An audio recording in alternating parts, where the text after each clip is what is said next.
se acerca su venida, se oyen ya los pasos del rey que se aproxima, tanta ley aún nos queda, denunciar pueblo y gente que Jesús está volviendo.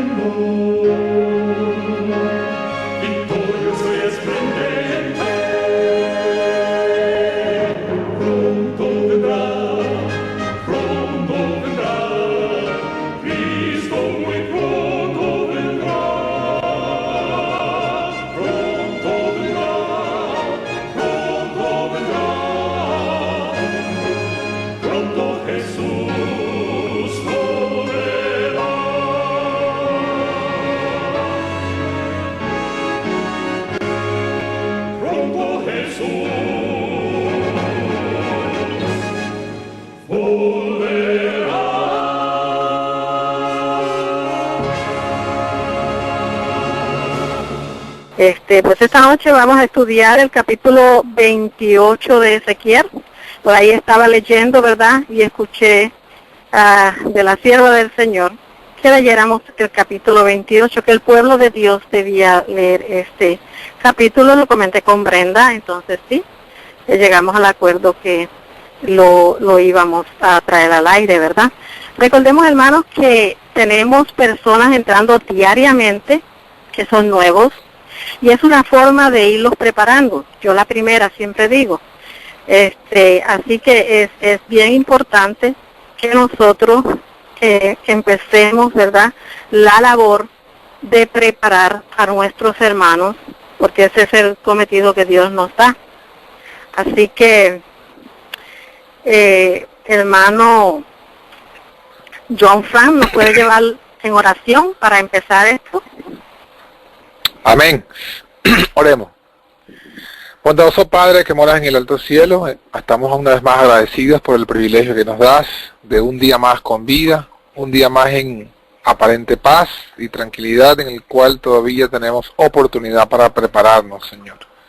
Gracias por esta oportunidad que nos das en el aire, para que todos los hermanos que están conectados en cualquier lugar del mundo podamos, Señor, estar juntos en unidad y edificarnos unos a otros. En esta hora suplicamos, Padre, tu bendición, que derrame sobre cada uno de los que estamos aquí escuchando y los que van a escuchar luego, tu Santo Espíritu, que toque nuestras mentes, nuestros corazones, que nos deje entendimiento según tu voluntad de este capítulo tan importante, como tú has instruido a través de tu sierva, que estudiemos este capítulo, porque hay grandes verdades que necesitamos conocer.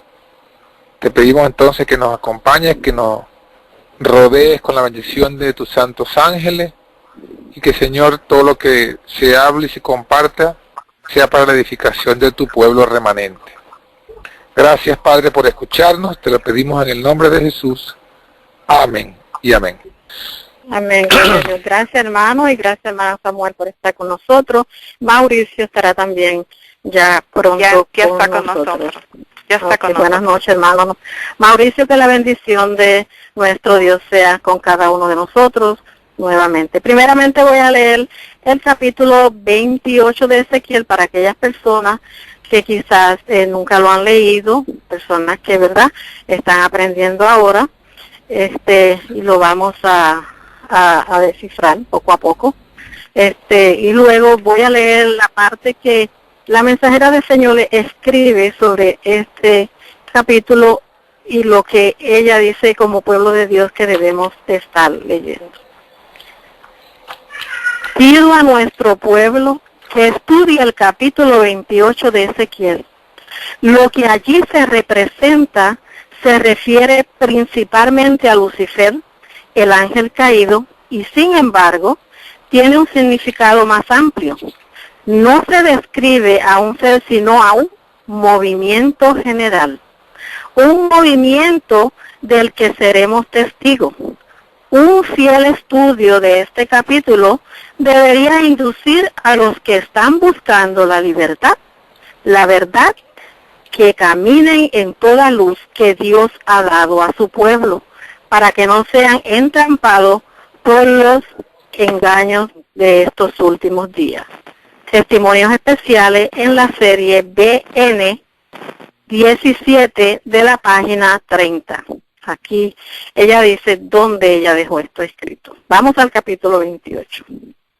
Recuerden que Dios ha hablado a su pueblo a través de los profetas. Y en el tiempo del fin, cuando nuestro Señor está a las mismas puertas, que su venida es inminente, Él no iba a dejar su pueblo en oscuridad. Y vino a mí palabra de Jehová diciendo, Hijo de hombre, di al príncipe de Tiro, así dice Jehová el Señor, por cuanto se enalteció tu corazón, y dijiste, yo soy Dios en la silla de Dios, estoy sentado en medio de los mares, siendo tu hombre y no Dios. Y has puesto tu corazón como corazón de Dios. He aquí que tú eres más sabio que Daniel. No hay secreto que te sea oculto. Con tu sabiduría y con tu prudencia has acumulado riquezas y has adquirido oro y plata en tus tesoros. Con la grandeza de tu sabiduría y tu comercio has multiplicado tus riquezas y a causa de tu riqueza se ha enartecido tu corazón. Por tanto, así dice Jehová el Señor, por cuanto pusiste en tu corazón como corazón de Dios, por tanto, he aquí, yo traigo sobre ti extranjeros, los violentos de las naciones, que desenvainarán sus espadas contra la hermosura de tu sabiduría y mancharán tu esplendor. A la fosa te harán descender y morirás de la muerte de los que mueren en medio de los mares. Hablarás delante de él que te mate, diciendo, yo soy Dios. Tú hombre eres y no Dios, en la mano de tu matador. De muerte de incircuncisos morirás, por mano de extranjeros, porque yo he hablado, dice Jehová el Señor. Y vino a mí palabra de Jehová diciendo, Hijo de hombre, levanta endecha sobre el rey de Tiro y diles, así dice Jehová el Señor. Tú eras el sello a la proporción, lleno de sabiduría y perfecto en hermosura. En Edén, en el huerto de Dios estuviste, toda piedra preciosa fue tu vestidura, el sardio, el topacio, el diamante, el berilo, el onice, el jaspe, el zafiro, la esmeralda, el carbuncio y el oro. Los primores de tus tamborines y flautas fueron preparados en ti el día que fuiste creado. Tú, querubín ungido protector, yo te puse así. En el santo monte de Dios estuviste. En medio de piedras de fuego has andado. Perfecto eras en todos tus caminos, desde el día que fuiste creado hasta que se halló en ti maldad. A causa de la multitud de tus contrataciones fuiste lleno de iniquidad y pecaste, por lo cual yo te echaré por profano del monte de Dios, y te destruiré, oh querubín protector, de entre las piedras de fuego. Se enalteció tu corazón a causa de tu hermosura, corrompiste tu sabiduría. A causa de tu esplendor, yo te arrojé por tierra. Delante de los reyes te pondré para que miren en ti. Con la multitud de tus maldades y con la iniquidad de tus contrataciones, profanaste tu santuario.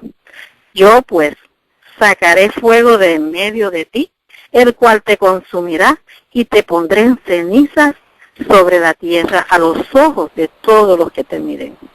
Todos los que te conocen de entre los pueblos se maravillarán sobre ti.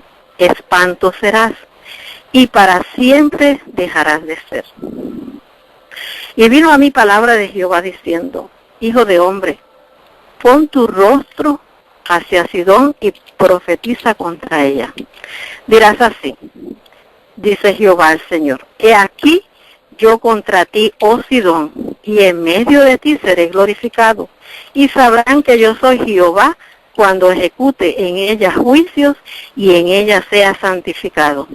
Porque pestilencia enviaré a ella y sangre en sus calles, y caerán muertos en medio de ella, con espada contra ella por todos los lados, y sabrán que yo soy Jehová. Y nunca más será la casa de Israel espina que le hiera, ni aguijón que le dé dolor, de en medio de cuantos la rodeen y la desprecien. Y sabrán que yo soy Jehová el Señor. Así dice Jehová el Señor, cuando reúna la casa de Israel, de los pueblos entre los cuales está esparcida, entonces me santificaré en ellos a los ojos de las naciones, y habitarán en su tierra, la cual di a mi siervo Jacob, y habitarán en ella seguros, y edificarán casas y plantarán viñas, y habitarán confiadamente cuando yo haga ejecutado juicio en todos los que los desprecian, y en sus alrededores, y sabrán que yo soy Jehová, su Dios. Gloria a Dios. Hemos leído capítulo 28 de Ezequiel. Ahora vamos a ver qué dice la sierva del Señor, ¿verdad?, acerca de este capítulo. El primer pecador fue uno a quien Dios había ensalzado grandemente.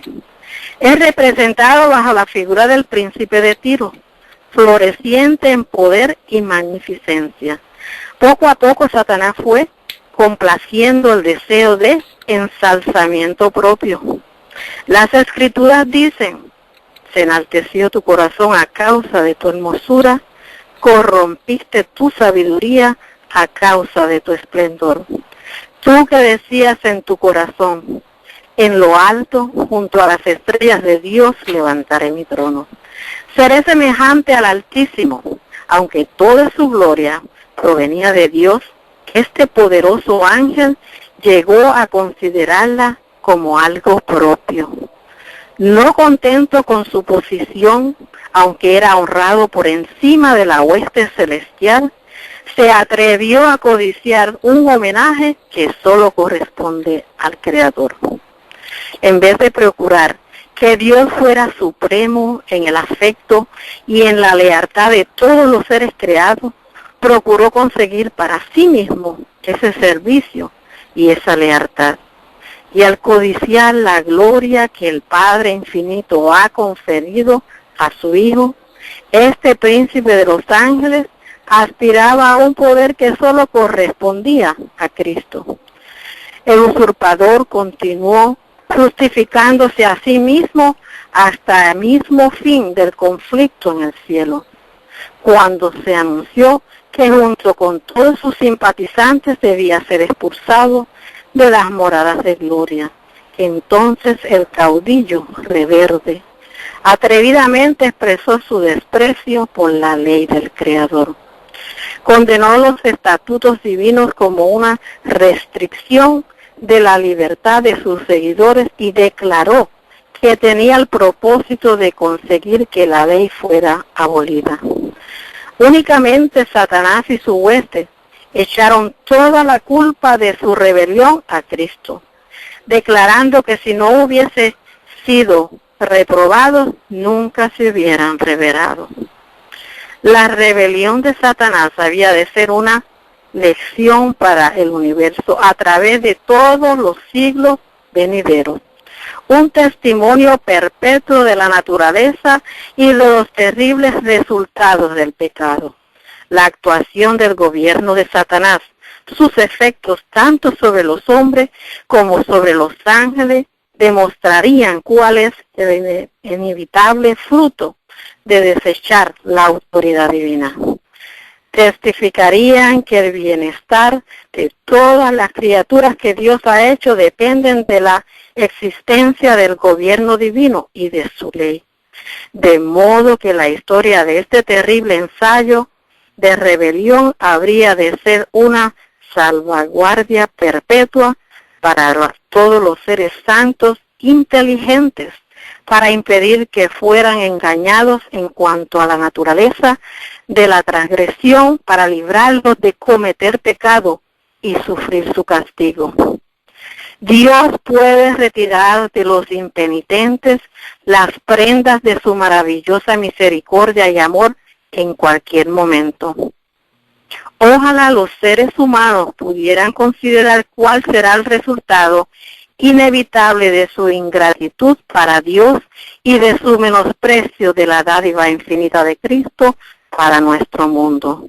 Si continúan amando la transgresión más que la obediencia, las actuales bendiciones y la gran misericordia de Dios que ahora disfrutan, pero que no aprecian, finalmente se convertirán en causa de su ruina eterna, cuando ya sea demasiado tarde para que vean y comprendan lo que han menospreciado como algo balad, y sabrán lo que significa estar sin Dios y sin esperanza. Entonces comprenderán lo que han perdido por elegir ser desleales a Dios y mantenerse en rebelión contra sus mandamientos. MS 125 del 1907. Se acerca rápidamente el tiempo cuando se cumplirá esta escritura. El mundo y las llamadas iglesias protestantes están en este nuestro día colocándose al lado del hombre de pecado. El gran conflicto venidero girará alrededor del día de reposo del séptimo día. RH 19, raya 4, raya 1898. El mal se originó con Lucifer, el cual se rebeló contra el gobierno de Dios. Antes de su caída era un querubín cubridor que se distinguía por su excelencia. Dios lo hizo bueno, hermoso, tan semejante a su creador como fue posible. RH 24, 9 del 1901. Satanás, el principal de los ángeles caídos, una vez ocupó una excelsa posición en el cielo, seguía a Cristo en jerarquía. El conocimiento que tenía, como también los ángeles que cayeron con él, del carácter de Dios, de su bondad, su misericordia, sabiduría, excelsa gloria, hizo imperdonable su culpa. No había esperanza posible de redención para los que habían sido testigos de la inefable gloria del cielo, disfrutado de ella, visto la terrible majestad de Dios, la temible, y se habían rebelado contra él a pesar de toda esa gloria. No había nuevas y maravillosas manifestaciones del excelso poder de Dios que pudieran impresionarlos tan profundamente como las que ya habían experimentado. Si pudieron revelarse en la misma presencia de la gloria inefable, no podían ser colocados en una condición más favorable para ser puestos a prueba. No había disponible una fuerza de poder, ni mayores alturas y profundidades de gloria infinita para subyugar sus celos, dudas y sus murmuraciones de rebeldía. Redemption, The Temptation of Christ, la página 18 y 19. Hay una gran rebelión en el universo terrenal. ¿No hay un gran caudillo en esa rebelión? ¿No es acaso Satanás la vida y el alma de todas las variedades de rebelión que él mismo ha instigado? ¿No es el primer gran apóstata que se apartó de Dios? Existe una rebelión. Lucifer renunció a su lealtad y está en guerra contra el gobierno de Dios. Se le ha confiado a Cristo el sofocar la rebelión. Él hace de este mundo su campo de batalla. Está a la cabeza de la familia humana. Reviste su divinidad con humanidad y reconoce el terreno donde cayó Adán y soporta todos los ataques de las tentaciones de Satanás. Pero no se rinde en un solo detalle. La salvación de un mundo está en juego. Él resistió al supremo engañador. Tuvo que vencer como hombre en lugar del hombre. Y el hombre de la misma manera debe vencer mediante un escrito está. Las propias palabras de Cristo dichas bajo la apariencia de la humanidad serían juzgadas erróneamente, torcidas, falsificadas. Pero sus propias palabras pronunciadas como el divino Hijo de Dios no podían ser falsificadas. En el último gran día será cuando cada uno recibirá de acuerdo con sus obras. Será la condenación final y eterna del diablo, de todos sus simpatizantes y de todos los que han estado sometidos a él y se han identificado con él. ¿Tendrá alguna razón para su rebelión? Cuando el juez de todo el mundo lo interrogue, ¿por qué has hecho así? ¿Qué razón podrás presentar? ¿Qué causa podrá alegar? Tened en cuenta que cada lengua está silenciosa, cada boca que ha estado tan dispuesta para hablar del mal, tan lista para acusar, tan lista para pronunciar palabras de recriminación y falsedad, está callada. Y todo el mundo de rebelión está sin habla delante de Dios. Sus lenguas están pegadas a su paladar. Se puede especificar el lugar donde comenzó el pecado. Perfecto eras en todos tus caminos hasta que se halló en ti maldad. Se enalteció tu corazón a causa de tu hermosura, corrompiste tu sabiduría. A causa de tu esplendor, todo esto era dádiva de Dios. No se podía acusar a Dios por esto, de haber hecho al querubín cubridor bello, noble y bueno. A causa de la multitud de tus contrataciones, por la amplitud de tu comercio, fuiste lleno de iniquidad y pecaste.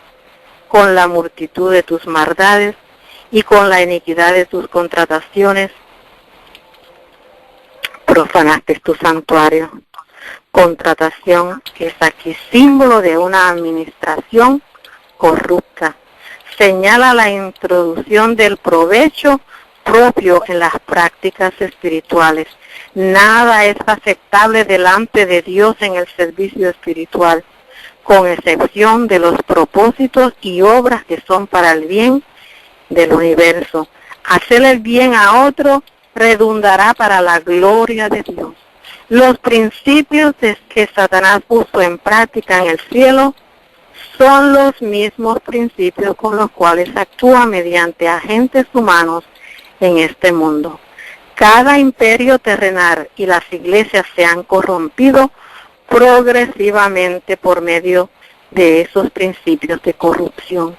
Satanás engaña y corrompe a todo el mundo desde el principio hasta el fin, poniendo en práctica esos principios. Él continúa con su mismo plan de acción comenzado originalmente en el universo celestial e infunde su energía a todo el mundo con su violencia, con la cual corrompió el mundo en los días de Noé. Carta 156 del 1897. Hasta aquí, ¿verdad?, lo que la mensajera del Señor habla, ¿verdad? Ahora voy a hacer la misma pregunta para los tres, para nuestro hermano John Frank, para Mauricio Amat y para Samuel Rivera. ¿Por qué la pluma inspirada pide al pueblo de Dios leer Ezequiel 28? ¿Por qué aquí está comparando a Satanás con el rey de Tiro? ¿Cuál es la enseñanza que Dios quiere dar a su pueblo a través del capítulo 28 de Ezequiel? ¿Y por qué ella dice que hay una comparación que en realidad es un movimiento? Es una comparación, pero ella está diciendo que es un movimiento. Adelante, hermanos.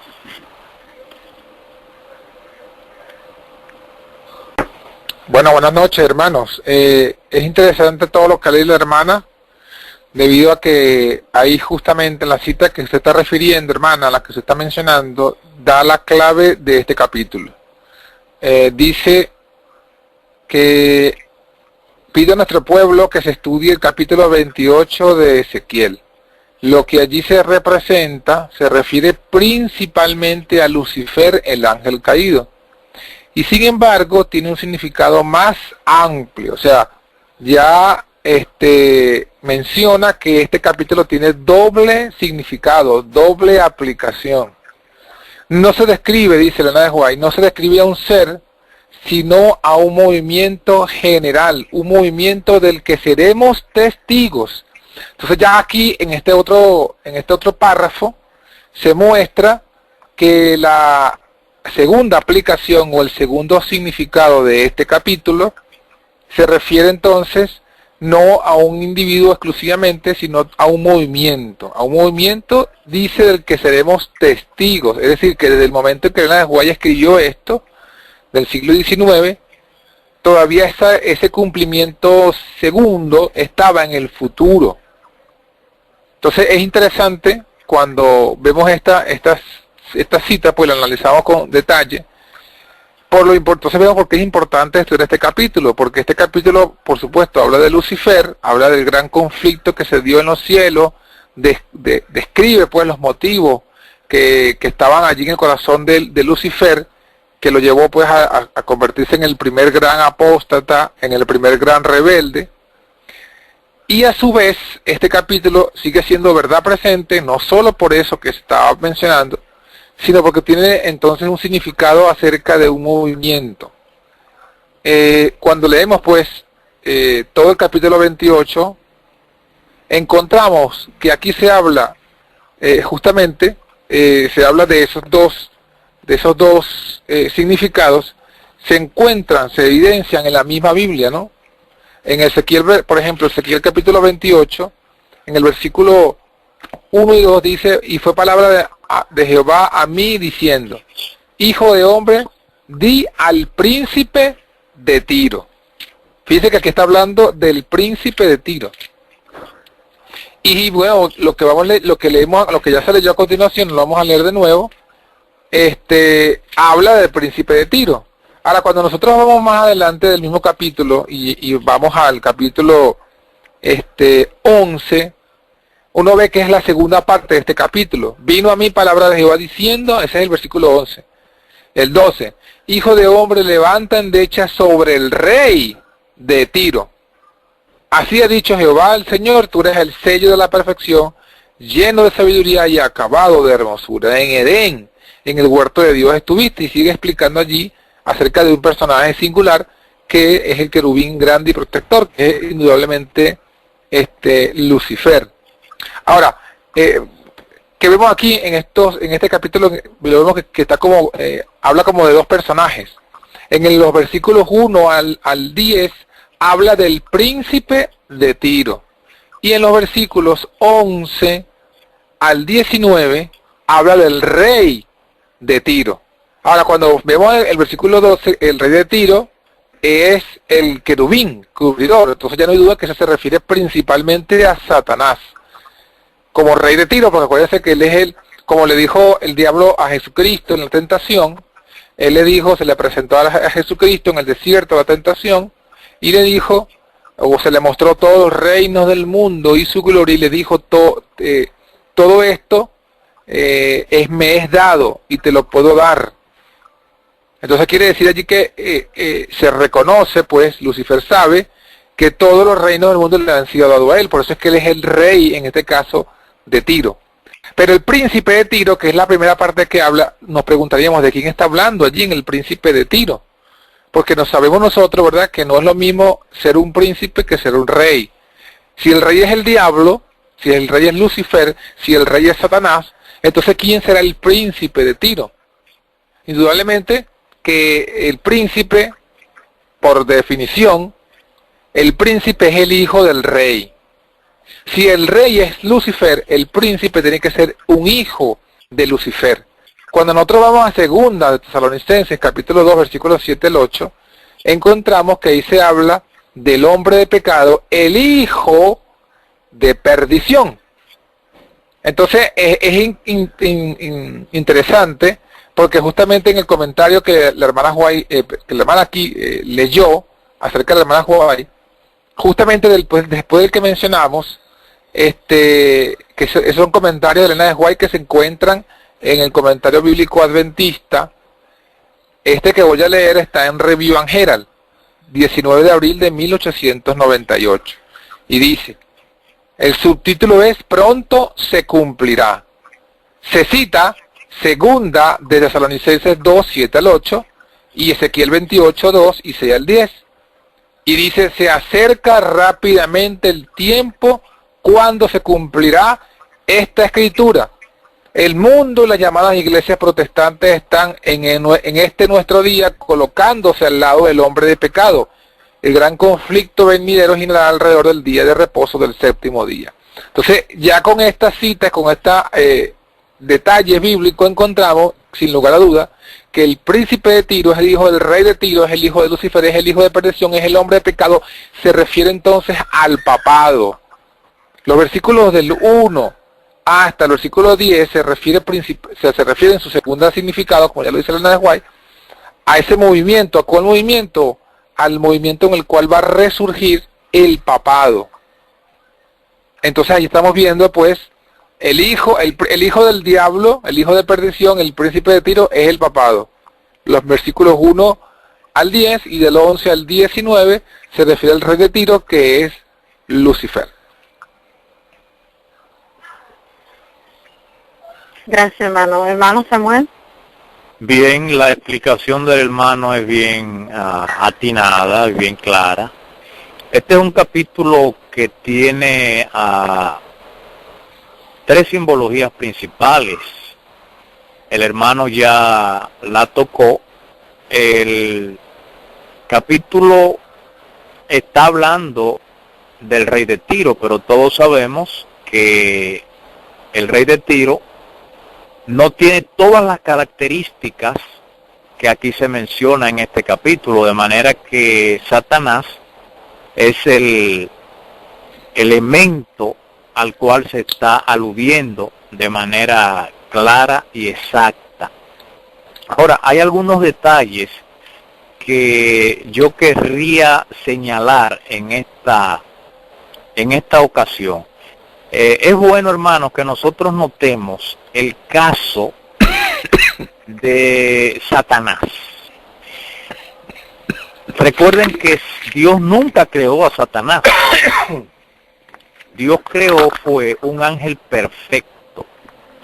Dios creó a Lucifer. Es realmente un misterio, por eso dice la pluma inspirada, que el misterio de la iniquidad es también un misterio que nosotros nunca vamos a comprender de manera completa, porque no se entiende cómo de un ser perfecto. Hermanos, Dios creó a Lucifer perfecto en gran manera. Sin embargo, como dice la inspiración bíblica, hasta el día en que se halló en ti maldad. Y yo quiero hacer notar de este capítulo 28 algunos detalles aledaños a lo que el hermano Fran ya estuvo señalando, los cuales fueron bien claros. Hermanos, en cuanto a Lucifer se refiere, nosotros tenemos que tener en cuenta una lección muy importante. Y la lección es que cuando Dios dijo, hagamos al hombre, Dios no consultó a Lucifer. Lucifer en el cielo era la segunda persona de más importancia. Algunos de ustedes estarán pensando en este momento, oh hermano, pero Dios Padre, Dios Hijo, Dios Espíritu Santo. Hermanos, Dios es uno. Así mismo lo dice la Biblia. Aunque son tres personas distintas, Dios es uno. Es otro misterio. Pero Dios es un solo. Dios no se contradice, Dios no va en contra del mismo, porque Dios es uno. Oye Israel, Jehová nuestro Dios, Jehová uno es. Para la mente humana esto puede resultar un tanto difícil de entender en vista de que nosotros entendemos que cuando se trata de tres personas, son tres mundos aparte, pero en el caso de Dios, no.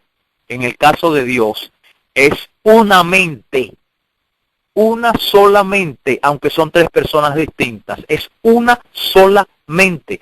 Dios es uno. Oye Jehová, oye Israel, Jehová nuestro Dios, Jehová uno es. Entonces, ¿a dónde yo quiero hacer notar esta lección del capítulo 28 del libro de Ezequiel? Hermanos,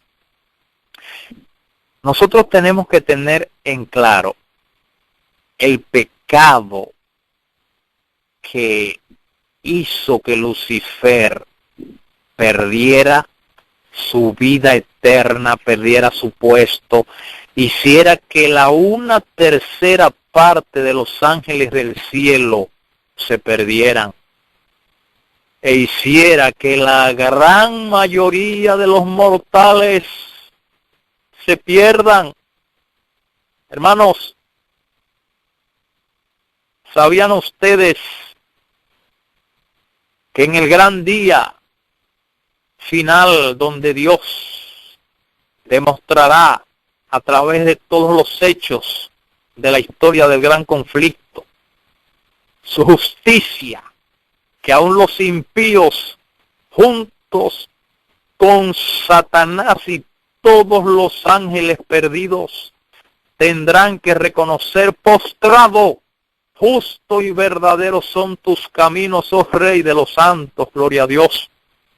Hermanos, el pecado que hizo que Lucifer, ya Satanás, no diera hacia atrás, porque él comprendió, hubo un punto en que él comprendió que él no tenía la razón, fue el orgullo. El orgullo. Cuán terrible es el orgullo, hermanos. Nosotros tenemos que rogarle a Dios día tras día que quebrante nuestro yo. Hermanos, el yo, el orgullo fue lo que hizo que Satanás no diera un paso atrás. Lucifer no dio un paso atrás por el orgullo. Es algo bien extraño. Realmente en el cielo hay humildad, y es un detalle que nosotros tenemos que conversarlo con Dios. Ahora lo que nos incumbe es entender que el orgullo fue lo que destruyó la paz del cielo y causó la pérdida de la 1/3 parte de los ángeles, hermanos. Y la gran mayoría de los seres humanos, hermanos, van a perder su vida eterna. Es básicamente por no doblegar el yo. Así que, aunque este capítulo es una profecía contra el rey de Tiro, contra el príncipe de Tiro, también se habla de que se alude también a una profecía contra Sidón. Sin embargo, lo más importante es que cuando se habla del rey de Tiro, se está hablando realmente de Satanás. Porque el rey de Tiro actuó como Satanás. Y el rey de Sidón también. Y esos reyes actuaban, era envanecido por el orgullo, hermano. Nosotros tenemos que caer postrado ante los pies de Jesús y decirle: Señor, yo no soy nadie. Caer quebrantado, dijo el apóstol Pablo. Qué preciosidad de ejemplo. Hermanos, miren, yo considero todo. Ustedes saben cómo qué. Ustedes saben que la palabra griega que usó el apóstol Pablo fue materia fecal. ¿Sabían eso? Lo que pasa es que los traductores bíblicos no la ponen. Pero él dijo: miren, yo considero todo. ¿Saben cómo qué? Como materia fecal. Miren, no hay nada más importante para un cristiano que la salvación eterna. Y la salvación eterna solo es posible cuando nosotros ejercemos fe, y la fe echa por el suelo el yo, el orgullo. Hermanos, no copiemos de Satanás, no le demos vida al yo, no le demos vida al orgullo, caigamos postrados, quebrantados, no cometamos el mismo orgullo de Adolfo Hitler, de Nerón. El mismo Nerón le dijo a Pablo, mira Pablo, pero tembló. El rey Agripa fue otro que le dijo, Pablo, wow, y casi me persuades, casi por poco. Hermano, el orgullo, cuidado con el orgullo. El orgullo, la sierva de Dios dice que es el pecado principal. Al orgullo, entonces, al yo, le sigue la lucha contra el apetito. Satanás, el orgullo lo hundió. A la raza humana empezó con el apetito. Entonces, son dos terribles luchas que tiene el cristiano a diario, que Ezequiel 28 no las enseña. Lucha contra el yo. Hay que humillarse, hermano. Hay que estar quebrantado ante Jehová, autoanalizándose y luchando. Es una lucha terrible, férrea, contra el apetito, humillándose ante Dios. Que Dios nos bendiga, mi hermano. No, sí, muy bueno el tema que menciona el hermano acerca del orgullo, que es verdad, es la caída, ¿no?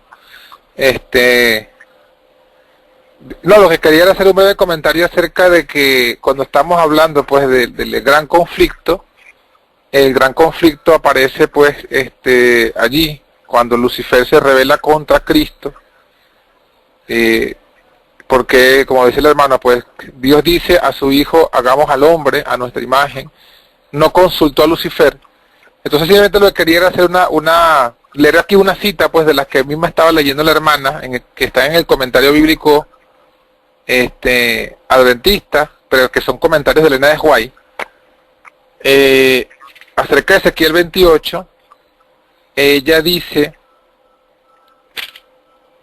Satanás, el principal de los ángeles caídos, una vez ocupó una excelsa posición en el cielo. Seguía a Cristo en jerarquía. El conocimiento que tenía, como también los ángeles que cayeron con él, del carácter de Dios, de su bondad, de su misericordia, sabiduría y excelsa gloria, hizo imperdonable su culpa. Entonces allí vemos, pues, que esto explica un poquito mejor por qué el gran conflicto, por qué fue la rabia o la envidia o la codicia o el orgullo de Lucifer. Él era, como dice aquí la cita, él seguía a Cristo en jerarquía. O sea, venía el Padre, Dios el Padre, venía Jesús, el Hijo de Dios, Cristo, el Hijo de Dios, de segundo, y luego venía entonces Lucifer. Entonces él esperaba ser consultado en la creación del hombre. Pero como no fue consultado en el concilio que estaba entre el Padre y el Hijo para la creación de la tierra, entonces ahí vemos, pues, que eso fue lo que motivó su envidia, su orgullo, y lo que desató, pues, el gran conflicto, porque él quería ser parte de Dios. O sea, él quería tener una posición como la que tenía Cristo en los concilios de Dios, ¿no? Entonces, otra cosita que se mencionó, ciertamente el Padre y el Hijo son uno en mente, en naturaleza, en carácter, en propósito, tal como lo dice Ministerio de Curación, pero son, sin embargo, dos personas distintas, ¿no? O sea, el Padre es Padre, el Hijo es el Hijo. Más allá, a veces nosotros manejamos ciertas argumentaciones que no son del todo bíblicas, que tienden a veces, como que dice, a confundir más que aclarar. Entonces es mejor dejarlo simplemente como está en la inspiración, ¿no? Uno en naturaleza, en pensamiento, en propósito, en carácter, pero dos personas distintas, ¿no? Con cada uno su individualidad. El Padre soberano, el Hijo es por supuesto, el Hijo de Dios, igual al Padre en naturaleza, en divinidad, en propósito, en adoración, pero por supuesto, el Padre es la fuente, el Hijo es el mediador. Y por eso es también, porque uno se pregunta, bueno, ¿por qué Lucifer exclusivamente codició a Cristo y no codició al Padre? ¿O por qué no fue su lucha directamente con el Padre, sino con Cristo? Justamente porque Cristo ocupaba esa posición pues de mediador y tenía un trato directo con los ángeles, con el hijo Lucifer. Entonces, en un sentido, Lucifer lo vio como que él fuese algo igual a él. Y por eso es que él quería pues también una posición igual a la de Cristo y por sobre la de Cristo. Entonces, bueno, ese es el gran conflicto que dio como resultado pues todo el gran pecado del cual nosotros al final hemos sido parte, y es parte de lo que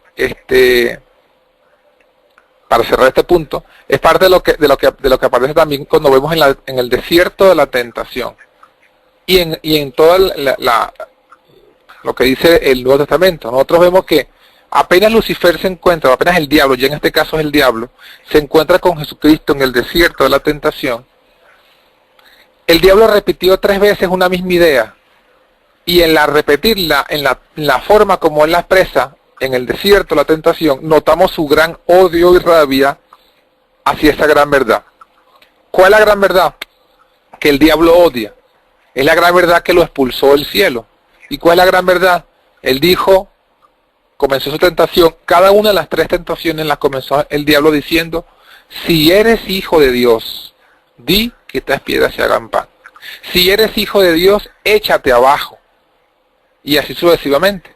¿Por qué? Porque cuando, claro, eso lo explica mejor Patrick Profeta, con mucho detalle, lo dice Patrick Profeta, cuando se llevan los concilios para responder al desafío que había hecho Lucifer en el cielo, de por qué tenía que Cristo tener la supremacía si era prácticamente igual a Satanás, según decía él. Entonces justamente lo que el Padre dice, mira, el Hijo es el único que puede entrar en los concilios conmigo, porque Él es el Hijo unigénito del Padre, es el unigénito Hijo de Dios. Entonces, esa fue la gran verdad que el Padre mostró en el cielo, por lo cual indudablemente no quedó ninguna duda, por lo cual Lucifer no podía tomar parte. Entonces por eso es que el diablo en la tierra odia esa gran verdad. Y es por eso que Jesús le dice a Pedro, cuando acerca de preguntar quiénes dicen que es el Hijo del Hombre, todos decían que era un profeta, que era un maestro, o sea, humano, un ser humano. Pero cuando Pedro dice, tú eres el Cristo, el Hijo del Dios viviente, entonces Jesús responde y le dice, bienaventurado eres, Simón, hijo de Jonás, porque no te lo reveló carne ni sangre, sino mi Padre que está en los cielos. Y te digo que sobre esta piedra, o sea, sobre esa gran verdad, sobre la confesión de que Jesús es el Hijo del Dios viviente, estableceré mi iglesia, y las puertas del infierno no prevalecerán contra ella. Entonces esa es la gran verdad, que es el cimiento de la iglesia, que es la que sostiene a la iglesia ante todas las adversidades, y es la gran verdad que el diablo odia. Por eso se le acercó y le dijo, si eres hijo de Dios, si eres hijo de Dios, si eres hijo de Dios. Entonces, ahí nosotros encontramos que desde el cielo se fue la gran verdad que el diablo ha odiado, que Jesucristo podía entrar en todos los consejos y plenitud de Dios, porque Él es el Hijo de Dios, y Lucifer no podía porque es un ser creado. Entonces eso es lo que quería resaltar pues en cuanto a lo que se está hablando del tema de Ezequiel 28. Gracias, hermano, muy interesante. El hermano Samuel y luego nuestro hermano Fran Vázquez. Hay una parte aquí donde dice, únicamente Satanás y su hueste echaron toda la culpa de su rebelión a Cristo, declarando que si no hubiera sido reprobado, nunca se hubieran revelado. ¿Qué se dice acerca de eso, hermano? Fíjese, dice la sierva de Dios que Satanás le ha echado la culpa a Dios y a su ley de todo el problema del gran conflicto, porque él ha creado una ley injusta. Note que Satanás acusa a Dios de ser injusto, precisamente de lo que él es. Hermanos, Lucifer era el ángel. No había un solo ángel en el universo, no había un solo ser más inteligente que Lucifer. Solo Dios superaba a Lucifer. En vista de ello, él entendía que esa autoridad que Dios le había dado, porque todo lo que Lucifer era, procedía ¿de quién? De Dios, porque Dios fue el que creó a Lucifer. Entonces, él se enorgulleció. Hermanos, la sierva de Dios lo que quiere llevarnos en todo este capítulo, y no solamente la sierva de Dios, el Espíritu Santo, porque lo hace mediante Ezequiel y mediante toda la Biblia, es al orgullo vano. ¿Por qué se habla del rey de Tiro? ¿Por qué se menciona al rey de Tiro? Hermanos, se está mencionando al rey de Tiro, es porque él imitó ¿a quién? ¿A quién imitó el rey de Tiro? Vamos a ver si me responden esa pregunta. ¿A quién imitó el rey de Tiro en sus actuaciones? Satanás. A Satanás. A Satanás. De manera que nosotros en nuestras actuaciones no podemos imitar a Satanás. No lo podemos imitar, hermanos.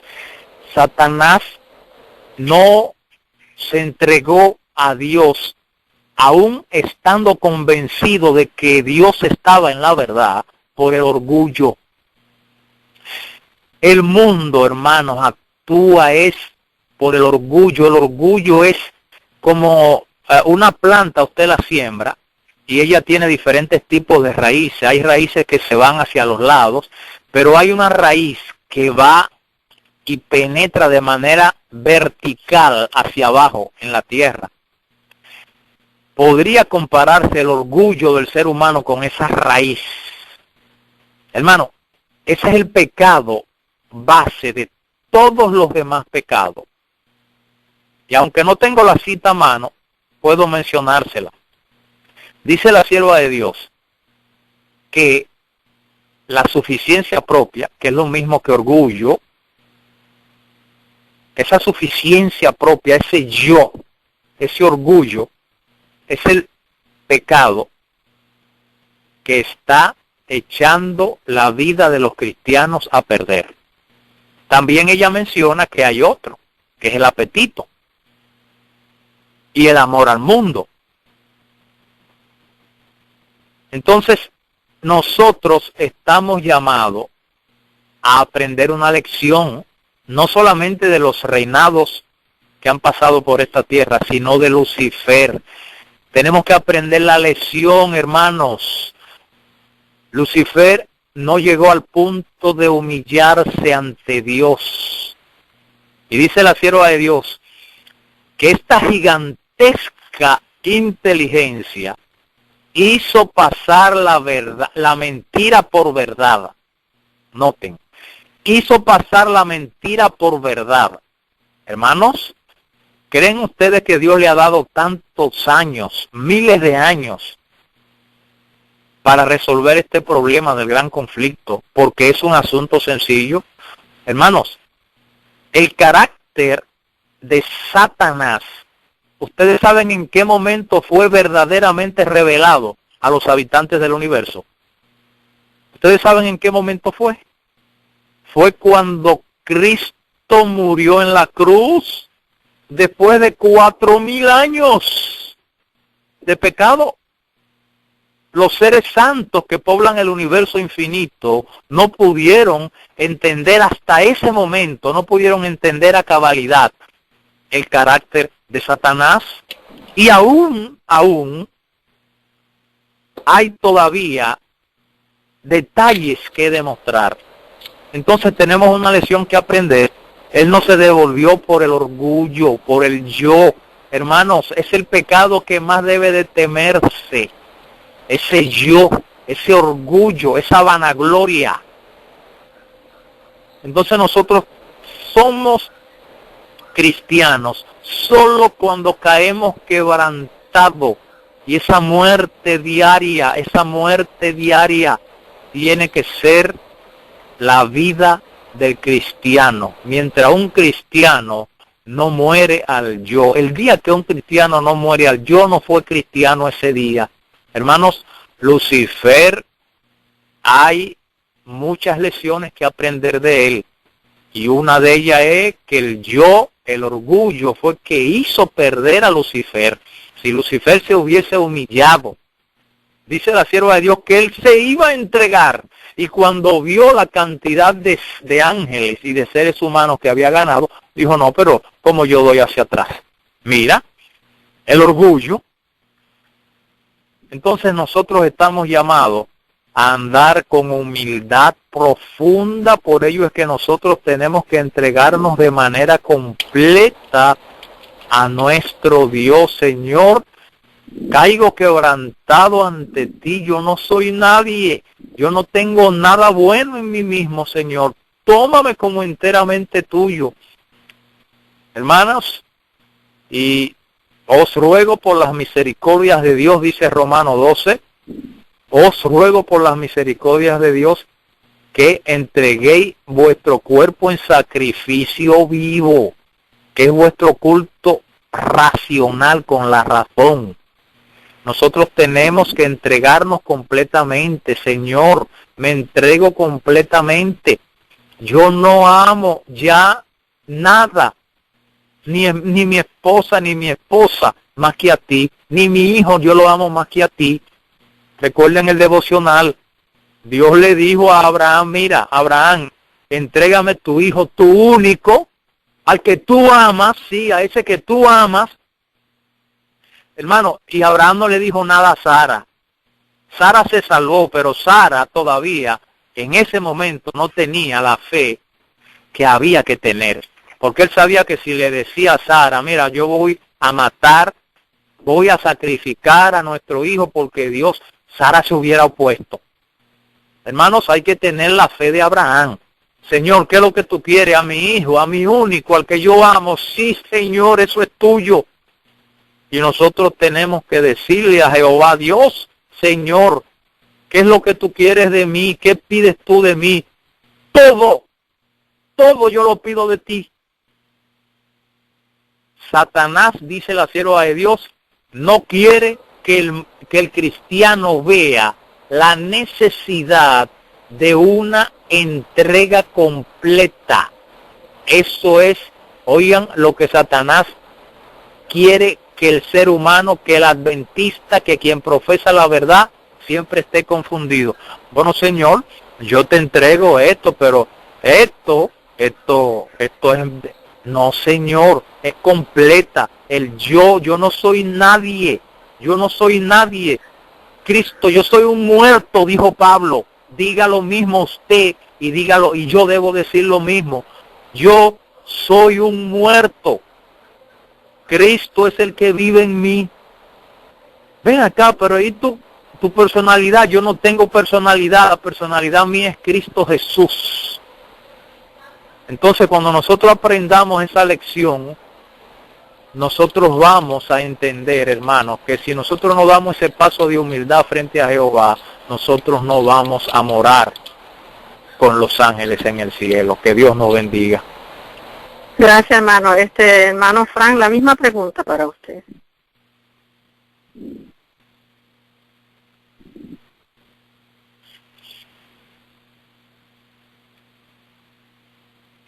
Se encuentra nuestro hermano Frank Vázquez. Brenda.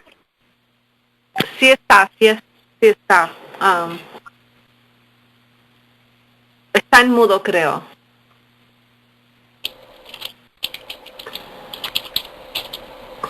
No sé si nos puede escuchar él.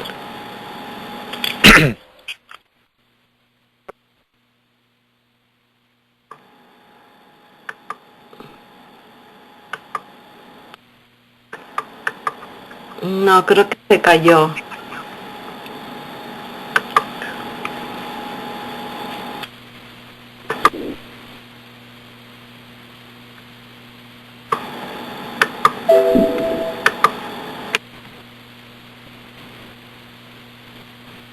Creo que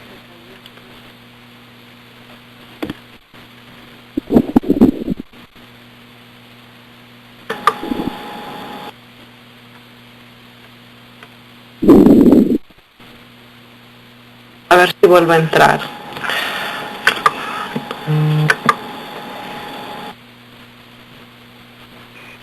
Bueno, le voy a hacer la otra pregunta, pero quiero volver con el hermano cuando él entre. Hermano Samuel, ¿qué pasa cuando se rechaza la autoridad divina? Recordemos qué le pasó a Satanás, pero ¿qué pasa con los hijos de Dios en la actualidad? Inmediatamente se rechaza la autoridad divina. Inmediatamente la persona o la institución queda completamente rechazada por Dios. ¿Qué fue lo que pasó con Saúl? Nosotros tenemos que aprender de los gobernantes de esta tierra, no solamente del de Tiro y del de Sidón. ¿Qué pasó con el rey Saúl? El rey Saúl rechazó la autoridad de Dios. Dios le había indicado a Saúl claramente, mira, destruye todo, destruye mujer, niñito, ganado, no, destrúyelo todo. Y él no le hizo caso, no tembló ante la palabra de Dios. Igualmente, también pasó cuando él consultó a los pitones, a los brujos. Hermanos, ahí nuestros templos, la corporación, viene rechazando la autoridad de Dios. Cuando en el 1957 se imprimió el libro Preguntas sobre Doctrina, se rechazó la autoridad de Dios, porque se le quitó el grado de profeta de Elena de White. Se dijo que Cristo tenía las características de Adán antes de la caída. Hermanos, fueron 6 terribles apostasías. Y la autoridad de Dios se rechazó ahí. Y se ha venido rechazando por muchísimas conclusiones. Ahora en el Congreso del 2015 la autoridad de Dios se rechazó. Ahora yo estoy hablando corporativamente, pero hablando también de manera personal. Nosotros podemos rechazar la autoridad de Dios cuando nosotros ponemos un escrito está a un lado. De manera que estamos llamados a temblar, como dice Isaías 66:2. Yo habito con el humilde y quebrantado de espíritu, y que tiembla ante mi palabra. Gloria a Dios. Amén, gloria a Dios. Está ya con nosotros nuestro hermano Fran. Parece que se cortó la internet de él, no lo veo. Okay. Hay otra pregunta que yo quiero hacer, hermano Samuel. Aquí en Ezequiel 28, ¿verdad? En el 6 hasta el 8 dice: por tanto, así dice Jehová el Señor, por cuanto pusiste tu corazón como corazón de Dios, por tanto, he aquí yo traigo sobre ti extranjeros, los violentos de las naciones, que desenvainarán sus espadas contra la hermosura de tu sabiduría y mancharán tu esplendor. A la fosa te harán descender y morirás de la muerte de los que mueren en medio de los mares.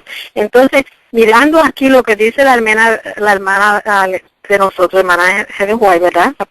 La profetisa dice que el movimiento Espérese la parte en este capítulo. Que esto es más que referirse a una persona, es un movimiento. ¿Cómo conectamos esto aquí? Podemos verlo, hermano Juan. Ok. La pregunta para los dos, porque esto lo tengo aquí en la mente, ¿verdad? Donde leí, por tanto así dice Jehová el Señor, lo voy a leer de nuevo. Por cuanto pusiste tu corazón como corazón de Dios, por tanto aquí yo traigo sobre ti extranjero, los violentos de las naciones que desenvainarán sus espadas contra la hermosura de tu sabiduría y mancharán tu esplendor. A la fuerza te harán descender y morirás de la muerte de los que mueren en medio de los mares. Aquí cuando la profetisa habla, ¿verdad?, del rey de Tiro y Satanás, pero dice que se refiere más a un movimiento. Esto aquí, ¿cómo lo podemos conectar? ¿Se refiere más al hombre de pecado, hijo de perdición? Sí. ¿Aló? Sí. Adelante, hermano, y luego nuestro hermano Samuel. Sí, como le decíamos hace rato, ¿verdad? Estos primeros versículos hasta el 11 hablan del hombre de pecado, del hijo de perdición. Y por supuesto que está hablando lo mismo que menciona, si se recuerdan, en Apocalipsis 17, que Apocalipsis 17, hablando de la ramera, dice que los reyes de la tierra, en Apocalipsis 17, el versículo 16 dice, los 10 cuernos que viste en la bestia, estos aborrecerán a la ramera, y la dejarán desolada y desnuda, y devorarán sus carnes, y la quemarán con fuego. Entonces fíjense que es algo exactamente, es la misma idea, que los reyes de la tierra que en un tiempo estaban apoyando a este hombre de pecado, luego ellos mismos van a desenvainar sus espadas, y ellos mismos van a dejarla desolada, desnuda, devorar sus carnes y quemarla con fuego. Son los, como dice allí, ¿verdad? En el versículo 7, son los extraños, son los extranjeros, pues los fuertes de la gente, o sea, los reinos más poderosos, que son los que le dan ese poder a la bestia. Luego ellos mismos, al darse cuenta hacia dónde los llevó el aliarse con el anticristo, con el hijo de perdición, entonces ellos mismos van a destruirlo, a matarlo, a quemar su carne como fuego. Entonces eso se refiere pues a la destrucción final de lo que es el papado, de lo que es la estructura de la jerarquía papal, porque acordémonos que la persona como tal del Papa, dice Tesalonicenses, esa va a ser destruido con el resplandor de la venida de Cristo. Solamente Cristo lo destruirá. Pero todo lo que es la estructura jerárquica papal, sí va a ser destruida por la fuerza de la gente. Gracias, hermano. Hermano Samuel. Sí, yo quiero estos versículos. Hay muchos de estos versículos que no tienen una explicación detallada de parte de la inspiración. Pero hay un detallito aquí que yo quiero hacer notar. Hay algunas declaraciones que son sumamente difíciles, dicen los comentaristas en cuanto a este capítulo, y que son sumamente difíciles de aplicar de manera literal al rey de Tiro. Por ejemplo, en Edén, en el huerto de Dios estuviste, el versículo 13, aunque usted menciona versículos anteriores, pero voy a tocar esto para caer ahí. Tú, querubín grande, protector, yo te puse en el santo monte de Dios, porque realmente es de Satanás la lección, hermano. Ezequiel 28 está hablando es de Satanás. Hay un detalle, y quiero hacerlo notar. En una reunión que tuvimos hace alrededor de un mes, algunos hermanos, con un pastor adventista, que aunque no está trabajando en la obra, pero es un pastor de muchos años, y realmente nos asombramos bastante de ciertas cosas que se dijeron allí, porque allí se está hablando de que se habló de que el papado ya no va a ser una fuerza de importancia para este tiempo, sino que la fuerza de importancia es el protestantismo apóstata. Y yo vi que en esa discusión de la palabra de Dios era el enemigo. Hermanos, la palabra de Dios no se discute. Cuando alguien tiene interés de sobresalir, de discutir en asuntos de religión, ese no es mi lugar. La palabra de Dios es obra, su explicación del poderoso Espíritu Santo. Nosotros, dice la sierva de Dios, tenemos que entrar a la palabra, al estudio de su palabra con humildad, con pies descalzos, dice ella, y dejar que sea Dios que explique su palabra. Entonces, en ese momento yo digo, hermanos, por favor, yo creo, porque es una discusión baladí, sin importancia.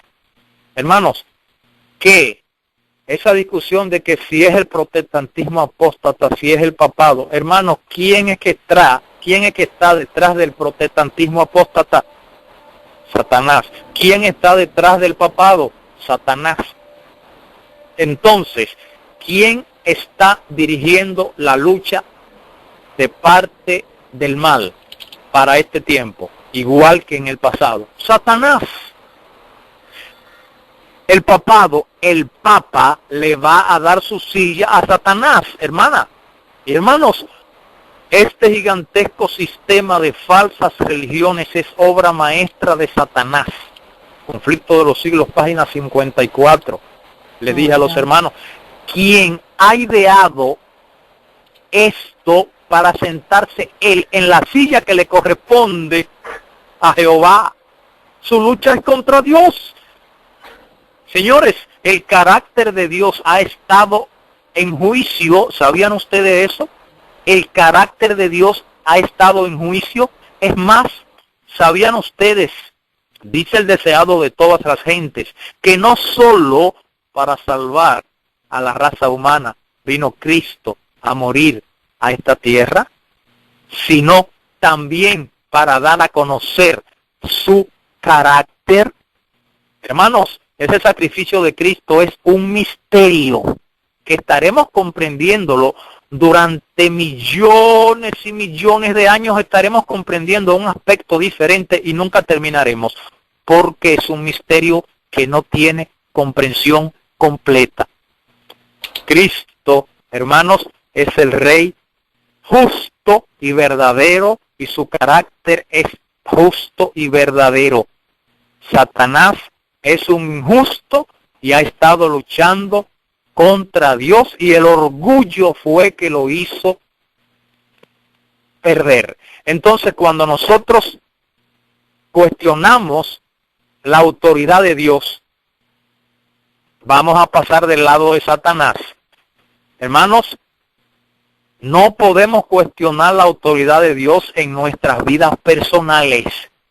Tenemos que aceptar su autoridad en nuestro testimonio. El Señor es quien me gobierna, y yo no voy a hablar esa mentira, porque Dios es mi gobernante y yo no puedo ir en contra de su ley, porque le estaría dando la razón a Satanás. Ahí termino. Gracias, hermano. Esta última pregunta es para nuestro hermano Frank, porque en eso se le cayó la llamada, pero ya nuestro hermano Samuel Rivera habló, pero yo quiero oír de parte de él. Dice que únicamente Satanás y su hueste echaron toda la culpa de su rebelión a Cristo, declarando que si hubiera sido reprobado, nunca se hubiera revelado. Adelante, hermano. Sí, aló. Sí, te escucho. Sí, bueno, ahí justamente nos muestra una vez más pues el espíritu aquí de profecía, que su primer ataque, su primera rebelión, su única rebelión, su gran batalla en el cielo fue contra Cristo.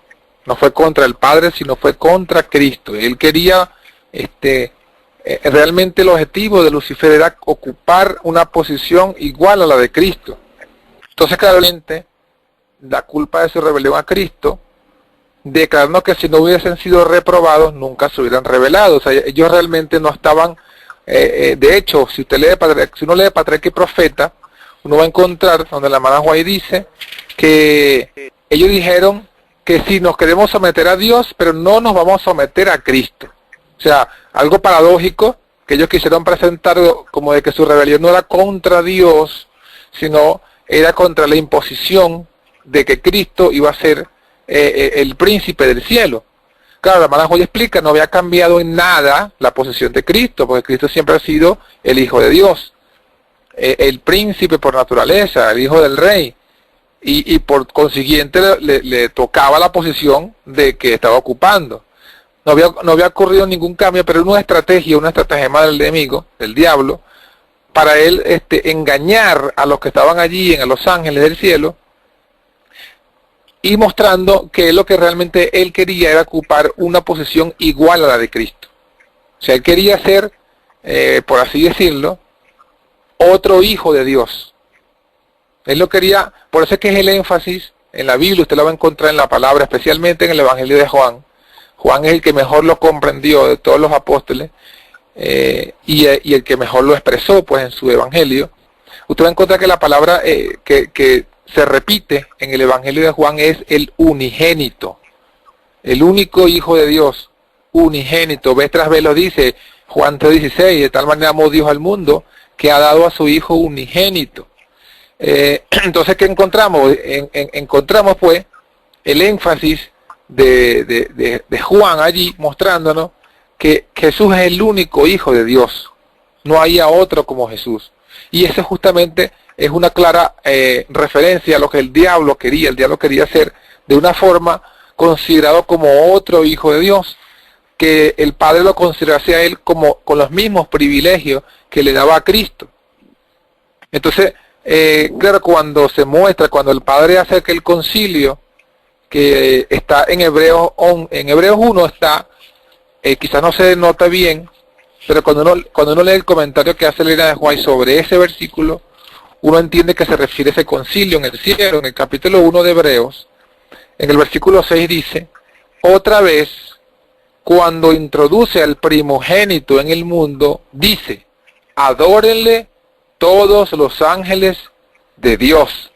Fíjese que está hablando, no es, cuando dice introduce al primogénito en el mundo, ese mundo no se refiere a la tierra, porque es un llamado que se hace exclusivamente a los ángeles. Adórenle todos los ángeles de Dios. Entonces, eso es, aquí el mundo se refiere al cielo, allá. De hecho, la palabra griega mundo aquí es cosmos. Cuando introduce el primogénito en el cosmos, en el universo, en el cielo, le da una orden a los ángeles, adórenle. Entonces la hermana Joya explica este versículo y se lo aplica a esos concilios donde cuando se presentó la situación de Lucifer contra Cristo, entonces el Padre dijo, miren, este es mi hijo. Él participa en todos los concilios porque él es mi hijo. Entonces, y por tanto todos tienen que postrarse. Entonces dice que todos se postraron, inclusive Lucifer se postró. Y por un momento la música de adoración hacia Cristo lo envolvió, pero al salir de allí, dice el testimonio de Patriarca y Profeta, entonces otra vez volvió él en su rebelión. Pero todo esto lo que nos muestra es que el gran conflicto fue, como dice aquí, ¿verdad?, que únicamente, unánimemente, Satanás y sus huestes le echaron toda la culpa de su rebelión a Cristo. ¿Pero por qué? Porque ellos no querían aceptar la autoridad de Cristo sobre ellos. Ellos querían, o sea, Lucifer quería responder directamente a Dios, pero no porque él realmente quisiera obedecer a Dios, sino porque él lo que quería era no tener un mediador. Ese es el punto clave. Él no quería tener la mediación de Cristo, él quería ir directamente al Padre, y él de esa forma estaba rechazando a Cristo y se estaba revelando pues a Jesucristo. Por eso es que la gran rebelión se le acusa que fue por culpa de Cristo, pero realmente es por la codicia. Una breve explicación que también puede resumir todo el capítulo de Ezequiel 28, tanto en lo que se refiere a Lucifer como en lo que se refiere al papado. Ustedes saben que la Biblia dice en 2 de Timoteo, indiscutiblemente, grande es el misterio de la piedad. ¿Cuál es el misterio de la piedad? Dios fue manifestado en carne. Y se refiere, estábamos hablando entonces acerca de Hebreos 1 y decía pues que allí fue lo que es el gran conflicto acerca de que el diablo pues quiso la posición de Cristo. Estaba diciendo que Tesalonicenses mencionaba que el misterio de la piedad es que Dios se manifestó en carne y se refería a Jesucristo, el Hijo de Dios, que se humilló a sí mismo hasta tomar la carne de pecado. Pero fíjense que también hay otro misterio en la Biblia, y justamente el otro misterio es el misterio de iniquidad, que está justamente relacionado con el surgimiento del hombre de pecado. Ahora, el misterio de iniquidad es lo contrario al misterio de la piedad. El misterio de la iniquidad es la obra del diablo. ¿Y cuál fue la obra del diablo? Que siendo una criatura, siendo un ángel, no importa si era el ángel más sublime, pero era un ángel, una criatura, se quiso hacer como Dios, o quiso ocupar la posición de Cristo, el Hijo de Dios. Entonces, noten el contraste. El misterio de la piedad, Dios se hace carne. El misterio de la iniquidad es que el ángel creado se quiere hacer Dios. Y noten que en el papado, el espíritu del papado es exactamente el mismo del misterio de la iniquidad. Es el hombre, el obispo, el líder de la iglesia, que se quiere hacer como Dios. Por eso es que fíjense que leíamos en Ezequiel, ¿verdad? Cuando hablamos en Ezequiel, cuando vimos Ezequiel, en Ezequiel 28, decía en el versículo 2, Hijo del hombre, di al príncipe de Tiro, así ha dicho el Señor Jehová, por cuanto se enalteció tu corazón y dijiste, yo soy un Dios, en la silla de Dios estoy sentado en medio de los mares, siendo tú hombre y no Dios, y has puesto tu corazón como corazón de Dios. Allí está hablando, está plasmado lo que es el misterio de la iniquidad. Y justamente ustedes saben que ese es el espíritu del papado. Él es un hombre, se sienta en el templo de Dios y se hace pasar por Dios, que es justamente lo que está diciendo Ezequiel 28, una criatura que usurpa el puesto de Dios. Ese es el misterio de la iniquidad, contrastando el misterio de la piedad, que Jesús, siendo Dios, no estimó el ser igual a Dios como algo a que aferrarse, sino que se despojó a sí mismo y se hizo hombre, y estando en la condición de hombre con carne de pecado, se humilló a sí mismo hasta la muerte y muerte de cruz. Entonces, ahí vemos pues el contraste entre el misterio de la piedad y el misterio de la iniquidad, entre el espíritu de Dios y el espíritu de Jesús y el espíritu del enemigo. Entonces, es allí pues donde vemos la gran rebelión. La gran rebelión es que Lucifer quiso ocupar el puesto de Cristo, criatura ocupando el puesto de Dios. En cambio, la salvación, la redención la logra Cristo, siendo Dios, ocupando el lugar de nosotros en la cruz del Calvario.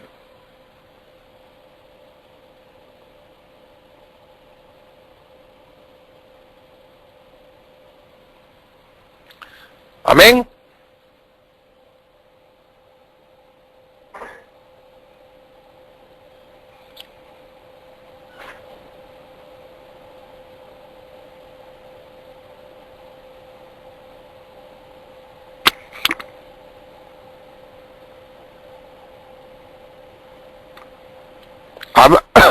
¿Aló?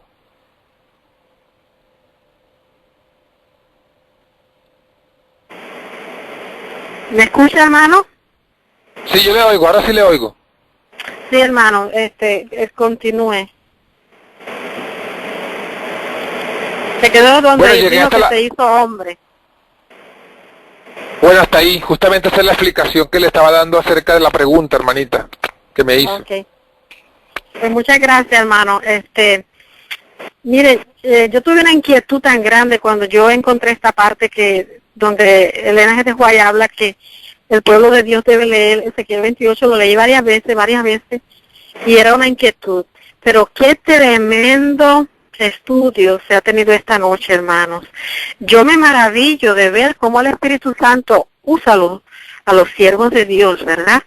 Así que, hermano, mire, recordemos que la única cultura que nosotros vamos a llevar al cielo es la cultura de la Biblia. Por eso debemos estar estudiando Amén. La Biblia y el espíritu de la profecía. Hermanos, recordemos que lo único que vamos a llevar al cielo es nuestro carácter. Y tenemos que aprender a ser reverentes, humildes y obedientes. y darle la gloria y honra a nuestro Dios en todo lo que hacemos. Gracias, hermano Fran Bach, por estar con nosotros esta noche, y también nuestro hermano Samuel Rivera. Amén. Oremos.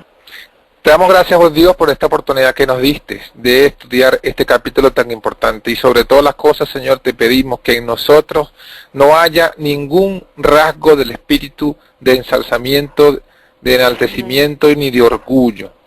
Si hay alguna de esas cosas, te pedimos, Señor, que por tu gracia y tu misericordia obres en nosotros la justificación por la fe, como lo ha descrito hermosamente el espíritu de profecía, es decir, humilla nuestro orgullo hasta el polvo. Humíllanos, Señor, hasta el polvo, para que hagas por nosotros lo que nada más ni nadie más puede hacer. Hasta de esa forma, Señor, si abate nuestro yo y nuestro orgullo en el polvo, reconoceremos, aunque sea de esa forma dura, de que solamente el único que debe ser glorificado y ensalzado eres tú por los siglos de los siglos. Así que ayúdenos, Señor, porque sabemos que esa es la esencia del Evangelio. Es importante el conocimiento, es importante las doctrinas, las profecías, Señor, todos lo sabemos, pero que nunca se nos olvide lo que dijiste a través del apóstol Pablo, que si poseemos todo ese conocimiento, pero no tenemos amor, un amor como el de Cristo, que estuvo dispuesto a ser humillado hasta la muerte y muerte de cruz, si no tenemos ese amor, de nada nos sirve el conocimiento. Que nunca nos olvidemos de esto, y que siempre estemos dispuestos, Señor, a que tú seas quien nos humille, para que entonces sea tu nombre exalzado. Que en nosotros no haya el espíritu de Lucifer, ni el espíritu del papado, ese espíritu de buscar ser el primero o de ser el mejor. Porque en nosotros el único primero y mejor es únicamente nuestro Señor Jesucristo. Te pedimos todas estas cosas en su nombre bendito, Padre. Amén y amén. Amén, amén. Gracias, hermano. Que la gloria siempre sea para nuestro Dios.